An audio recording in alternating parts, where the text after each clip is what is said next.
Welcome to the Adams County Historical Society. My name is Antigone Ladd, and I serve on the program committee of the society, along with Jeff Greenawalt, who is our speaker today. Jeff also chairs the History Consortium, an organization we established 2 years ago for networking purposes between historical societies. But Jeff has built that organization from a general discussion group that meets monthly into a program dynamo.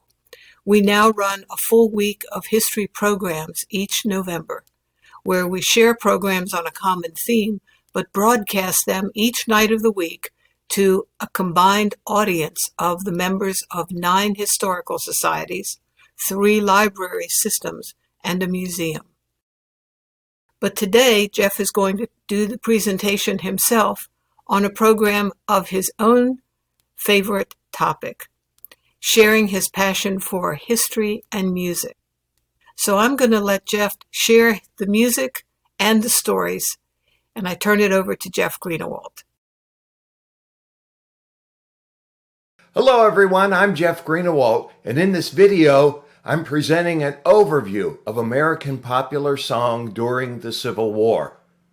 Well, let's get started on our overview, and before we do that, I do want to give a shout out to the United States Library of Congress that scanned original sheet music for many of these songs and made them available so that I could use the original sheet music that was written during the war to arrange these songs.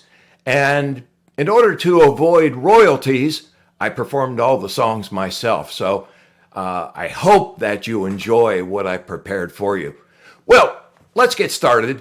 And the first thing we have to understand is why it was possible for songwriters to make a living just before the Civil War composing songs that were popular songs in the United States.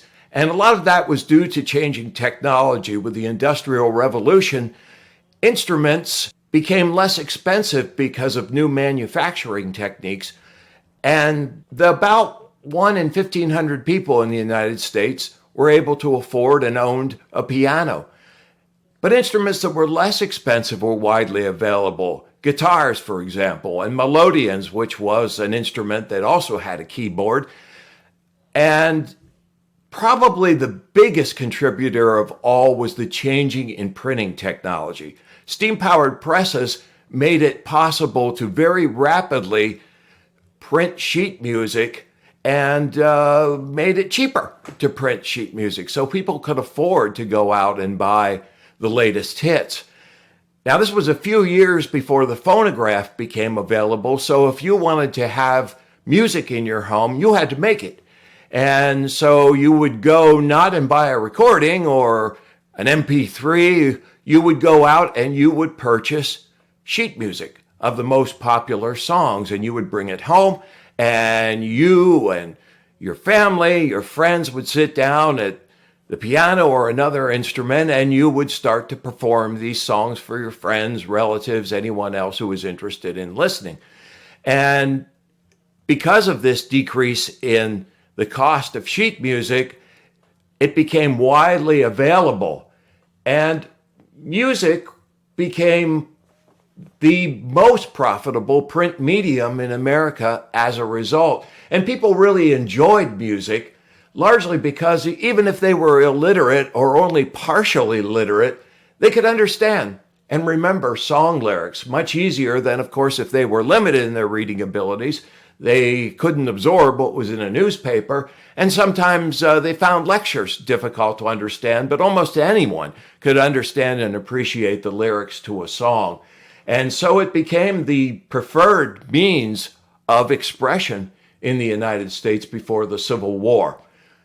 Now, when the war broke out, it contributed to a huge output of music. In fact, about 9,000 to 10,000 songs in the form of sheet music were produced in the northern states during the Civil War. And this made people who published this music very successful, especially the publishing firm of Root Cady in Chicago And I'll talk a little bit more about George F. Root, one of the owners of this publisher.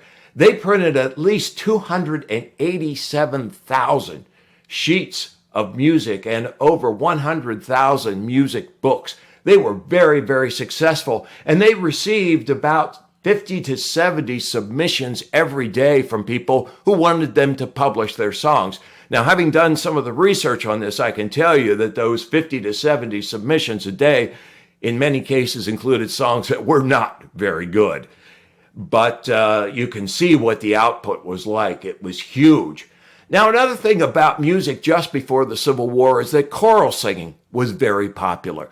And so people were used to gathering as a group and singing. So when the war broke out, it was kind of a natural evolution into singing at war rallies where groups of people would get together and sing. And that led to soldiers singing while they were on the march and singing while they were in camps as groups.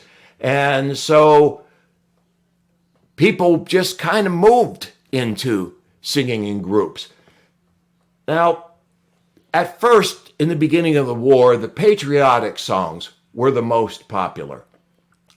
And Civil War soldiers were very fond of music, and they provided a huge market for these songs.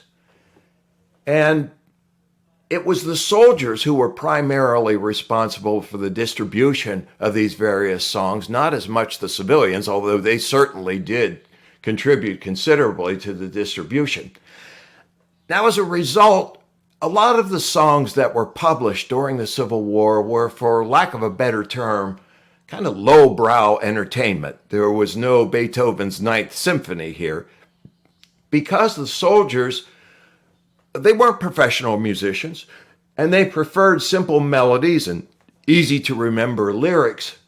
And music itself, many of the songs that were printed, because of this was, of course, the Victorian age, and most of the arts lent themselves to romanticism and sentimentality, and certainly the popular music of the Victorian era was no exception. It emphasized human emotion and family, especially mother. And that would be huge in the songs that were written during the Civil War. The other subject, unfortunately, that took on a lot of, popularity, I'm not sure if that's the right term, but that unfortunately was death. And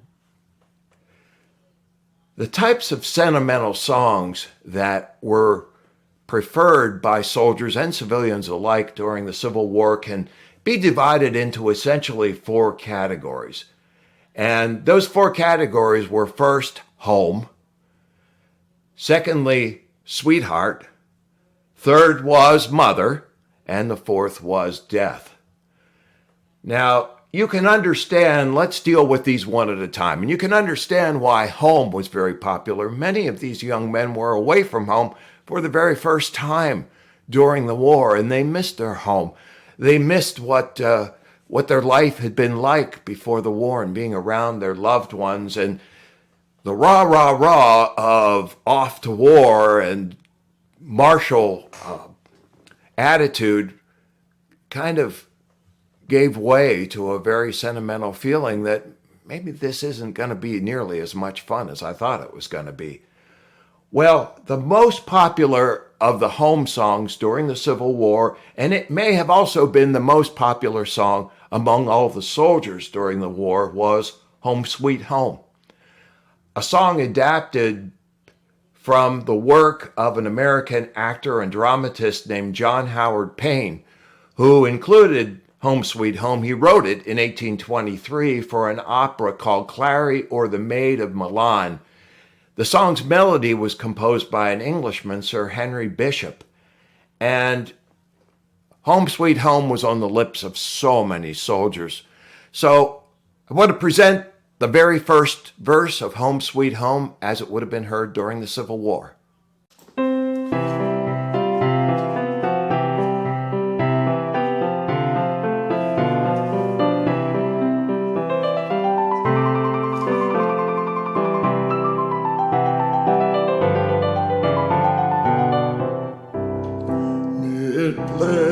treasures and palaces, though I may roam, be it ever so humble, there's no place like home. A charm from the sky seems to hallow us there, which seek through the world that is met with elsewhere.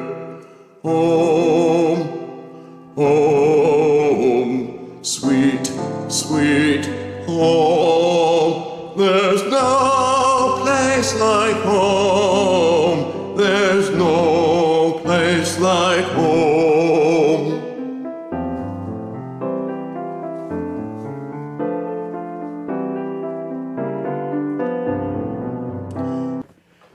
The next of the categories was sweetheart songs. And by far, the most popular sweetheart song during the Civil War was written by a man named Charles Carroll Sawyer, and it had the very cheery name of Weeping Sad and Lonely, or When This Cruel War Is Over. And one of the things that made this so successful and popular, not even only in the North, but in the South as well, was it didn't refer to any sectional differences. It just referred to the sadness of being separated from your sweetheart or your wife and the people who meant so much to you. Interestingly enough, Bruce Catton, who was one of the greatest Civil War historians, said about the song, and I'm reading from his quotation now, it expressed the deep inner feeling of the boys who had gone to war so blithely in an age when no one would speak the truth about the reality of war. War is tragedy. It is better to live than to die. Young men who go down to dusty death in battle have been horribly tricked. Well, and I wonder how many soldiers in the Civil War felt that way.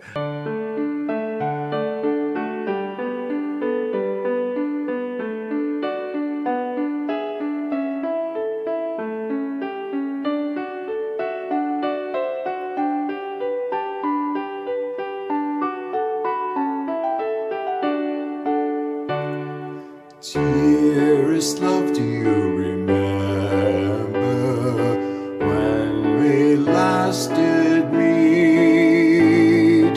How you told me that you loved me, kneeling at my feet. Oh, how proud you stood before me in your suit of blue.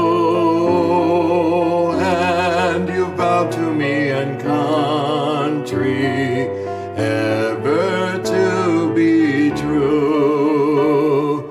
Weeping sad and lonely, hopes and fears how vain, yet praying when this cruel war is over, praying that we meet again.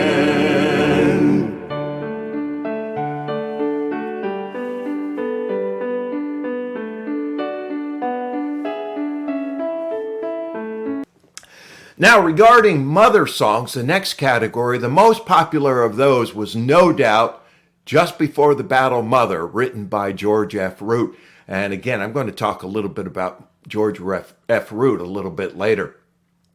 Now, his song, Just Before the Battle Mother, concerns a young man who sees the enemy approaching, the Confederates approaching, and his thoughts turn to mother. Of course, this is the ideal in the Victorian age, and so it idealized the soldiers that they were thinking about mother. So here's the first verse of Just Before the Battle Mother.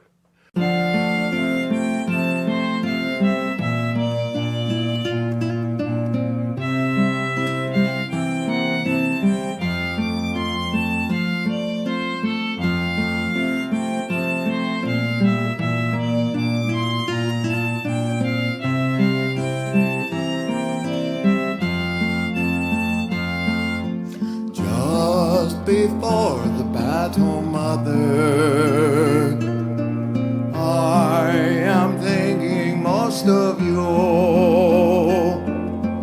while battlefield were watching, with the enemy in view. Comrades brave around me lying, filled with thoughts of home and God.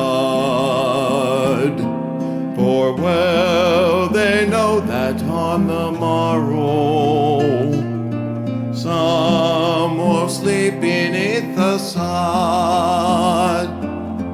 Farewell, mother, you may never, mother, press me to your heart again. But oh, you'll not forget me, mother, you will not forget me if I'm numbered with the slain.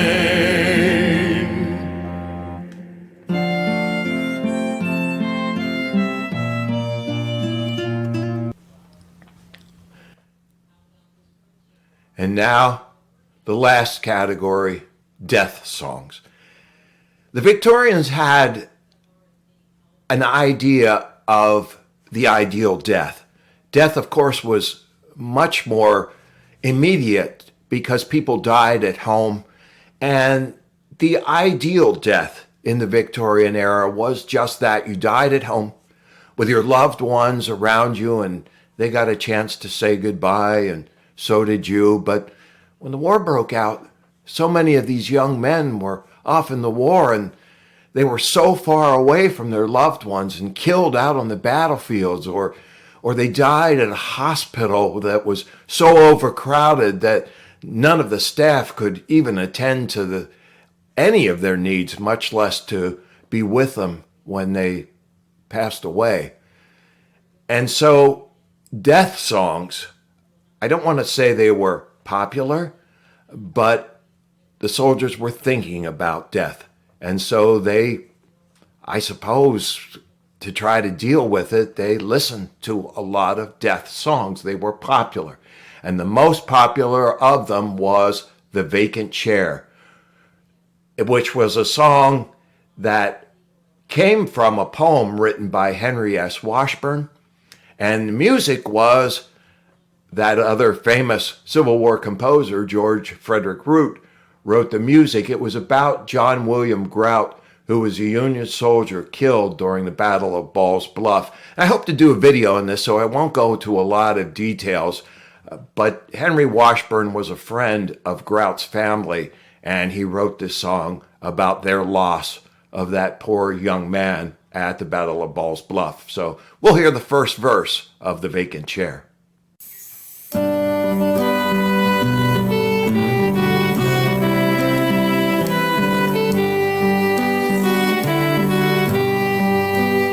We shall meet, but we shall miss him. There will be one vacant chair. We shall linger to caress him while we breathe our evening prayer. When a year ago we gathered, joy was in his mild blue eyes. Now a golden cord is severed, and our hopes in ruins lie. We will meet, but we shall miss him. There will be one vacant chair.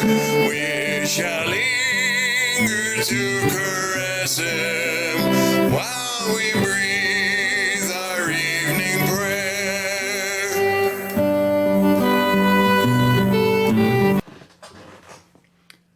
Hymns were very popular during the Civil War. This was a very religious period in American history. And one of the great hymn composers at the time of the Civil War was a man named Lowell Mason. And Lowell Mason was one of the first people to take advantage of the interest in music to shape public opinion and religious and social opinions.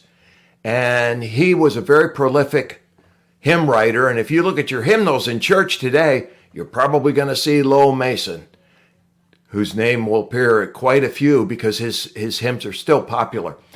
Well, he wrote a hymn called Bethany, and you're probably not familiar with Bethany because that hymn has kind of disappeared, but the tune survived because the tune was set to a poem written by a young woman who was British. Her name was Sarah Flower Adams, and when Lowell Mason lent the tune to her poem, it became Nearer My God to Thee, and this was one of the most popular songs played not only in the homes but by the bands in the armies. So here's the first verse of Nearer My God to Thee.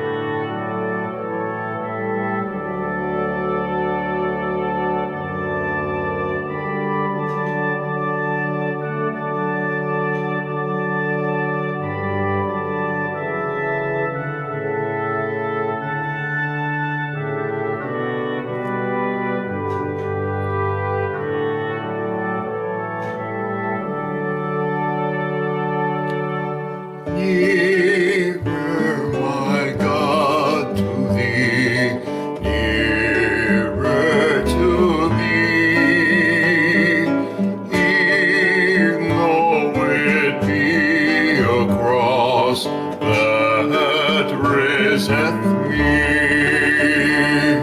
still all my song shall be nearer, my God, to thee, nearer, my God, to thee, nearer to thee. Though like the wonder,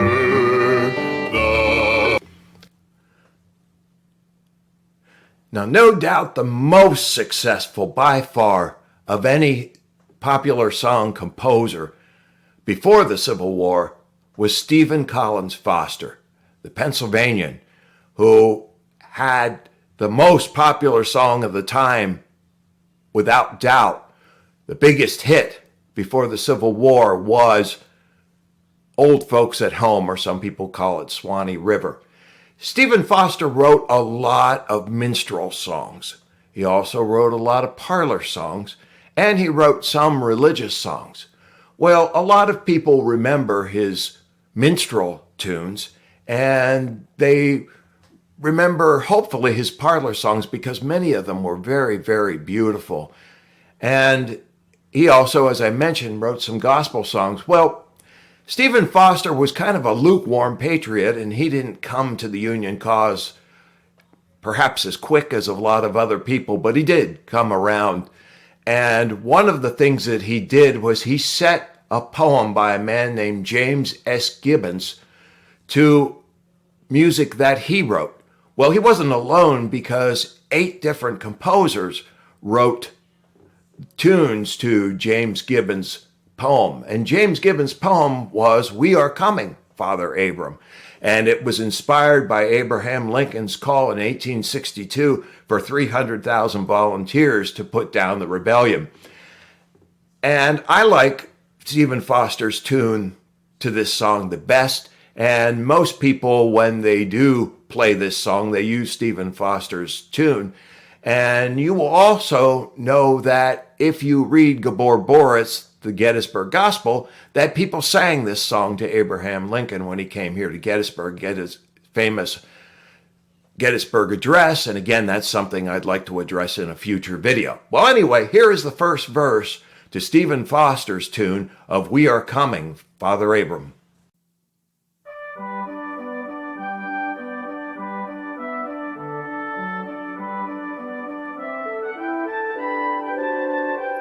We are coming, Father Abram, 300,000 more, from Mississippi's winding streams and from New England shore. We leave our homes and workshops, our wives and children dear, with hearts too full of utterance, with but a silent tear. We dare not look behind us, but steadfastly before. We are coming, Father Abraham, 300,000 more. We're coming, our union to restore. We are coming, Father Abraham, 300,000 more.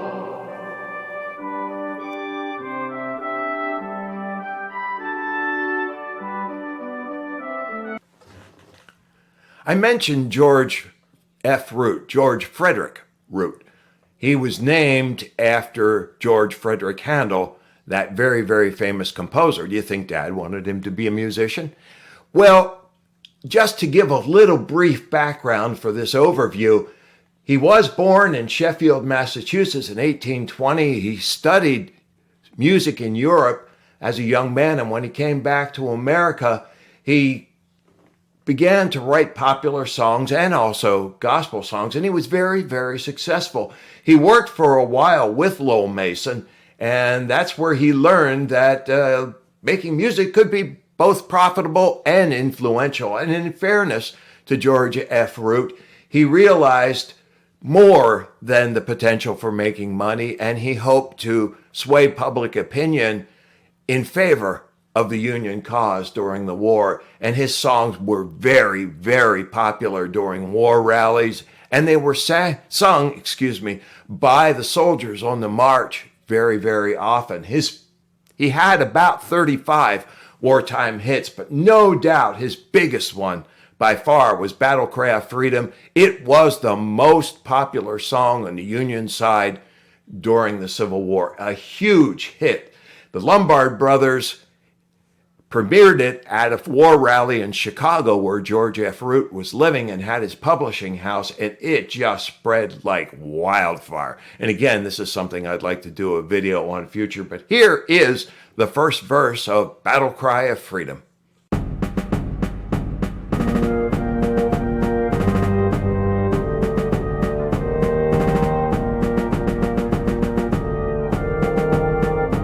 Yes, we'll rally round the flag, boys will rally once again, shouting battle cry of freedom. We'll gather from the hillside, we'll gather from the plain, shouting the battle cry of freedom.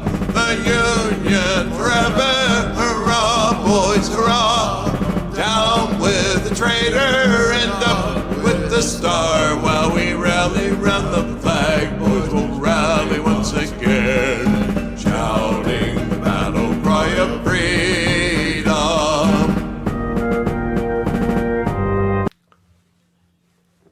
Well, now we've come to the most popular song today that came out of the Civil War, and that is the Battle Hymn of the Republic. But the Battle Hymn of the Republic did not begin the Civil War as that song. It began the Civil War as a song sung by one of the regiments from Massachusetts about the leader of their glee club named John Brown. And they would sing, John Brown is marching with his knapsack on his back, and make up other verses. Well, when John Brown, the abolitionist, raided Harper's Ferry in his futile attempt to create a slave rebellion, he became a bit of a martyr for the abolitionist cause. And then Union soldiers started singing, John Brown's body lies a moldering in the grave, but his soul is marching on. And that became very, very popular with Union soldiers. In fact, it was extremely popular with the Army of the Potomac. Well, a young woman named Julia Ward Howe, who was an abolitionist, and her husband, who was a physician and also an abolitionist, heard the soldiers singing John Brown's body. She thought she could write something better, some better lyrics. The tune itself came from an old camp meeting song, and she thought she could write better lyrics. And she claims that she went to bed one night in the gray of the early morning wee hours. She woke up. The lyrics to the Battle Hymn of the Republic came into her mind. She got out of bed. She wrote it down.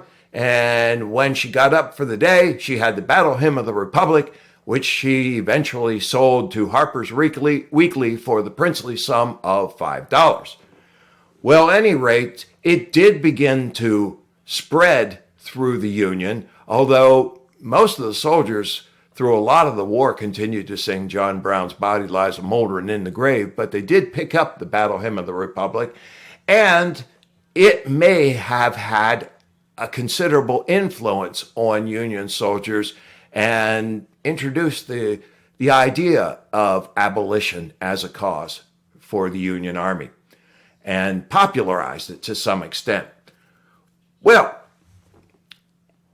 here is the first verse of Battle Hymn of the Republic.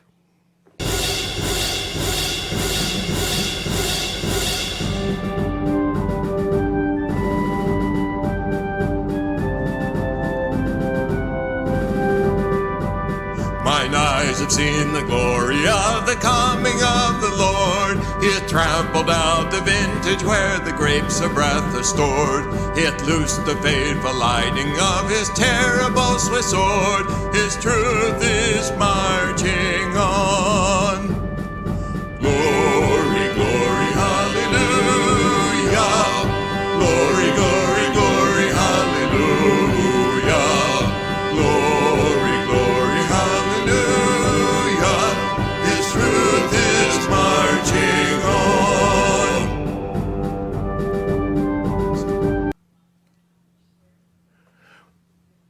Well, next, we need to deal with a very important group of people, the slaves.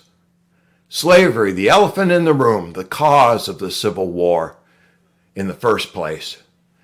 And the slaves, it's rather amazing that the slaves had an incredible tradition of songs that we refer to today mostly as gospel. And they had no access to musical training, no access to songs, hearing other music, except maybe if their owners allowed them to go to churches, they may have heard religious music. They had no instruments except what they could fashion on the plantation.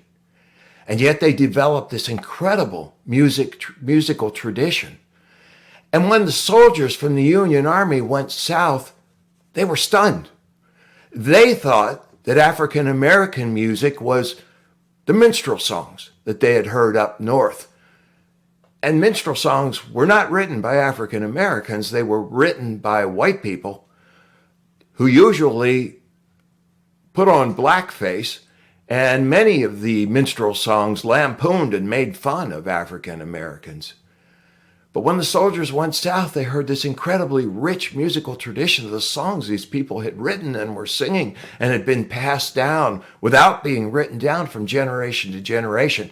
And one of the people that was very, very impressed with this was Reverend L.C. Lockwood, who was a minister to the escaped slaves. They would settle them in camps, referred to as contraband camps. The term had been coined by General Benjamin Butler, who considered slaves to be contraband of war, and that's how he justified not giving them back to their masters. And again, this is something I want to address in a future video in detail.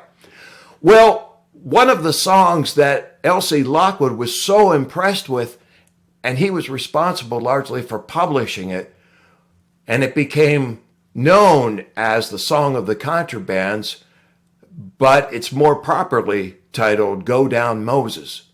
And here is the first verse of Go Down Moses. I performed it with a cappella just as the way the slaves would have performed it. When Israel was in Egypt land, let my people go. With toil so hard they could not stand, let my people go. Oh,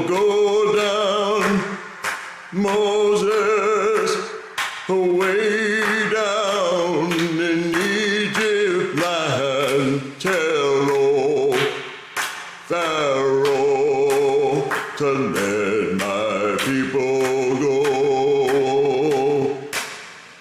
Now, if we have a camp full of African American people, and among the residents of that camp are a lot of former slaves who are just looking to get the opportunity to go back down south as soldiers for the Union and free their family members and their friends. Well, why not take advantage? And so, on the 1st of January of 1863, when Abraham Lincoln's Emancipation Proclamation went into effect, it not only freed the slaves in the states of rebellion, but it also officially authorized raising of USCT, United States Colored Troops. Now, I have to say that I have incredible respect for these people, these African Americans who were willing to pick up the rifle and put on the uniform of the United States Army. They faced terrible discrimination in the Union Army itself. And the Confederates said that they would treat them as escaped slaves involving a slave rebellion, and they would probably hang them or shoot them. And there were cases where that threat was carried out. But these men still came forward. They were incredibly brave. And many of the Union soldiers wrote about how they were stunned, how brave the members of the USCT were and how well they fought. So you might recall a few years ago there was a movie circulated called Glory, which was about the 54th Massachusetts, one of the first African-American regiments. And one of the things, I loved that movie, but one of the things that bothered me about it was that they didn't use this song called Give Us a Flag, even though it was written by a member of the 54th Massachusetts, a member of Company A. He mentions Company A in the song. We don't know specifically which member of Company A wrote this. He wrote the lyrics. The tune comes from a song which was written during the war called Hoist Up the Flag. And the irony was that Hoist Up the Flag called for, yes, restoration of the Union, but the way it was, with slavery intact. Well, as in turn, Give Us a Flag is obviously dealing with emancipation. So here's the first verse of Give Us the Flag, and why it wasn't included in the movie Glory, well, I'm afraid they missed this one.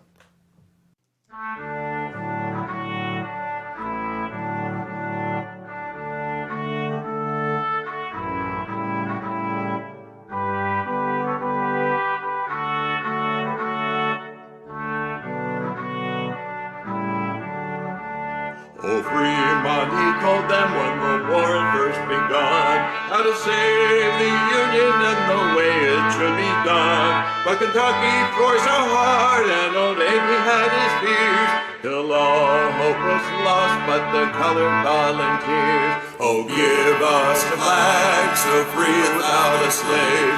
We'll fight to defend it as our fathers did so brave.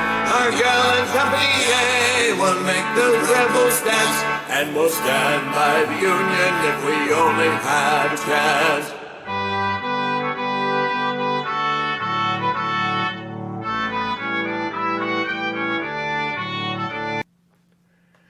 Well, fortunately, the Civil War did end.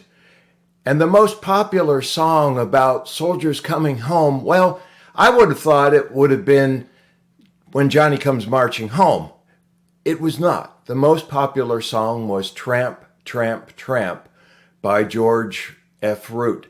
So here is the first verse of Tramp, Tramp, Tramp.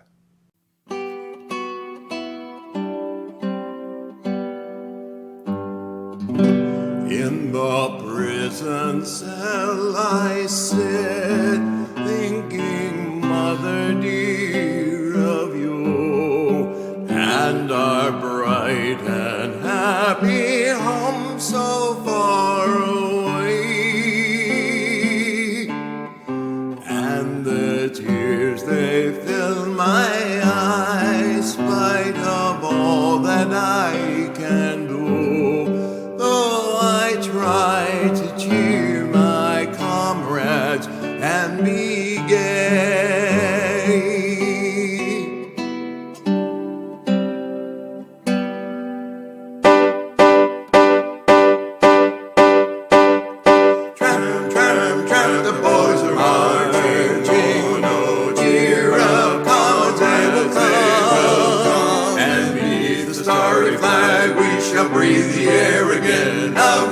land in our own beloved home.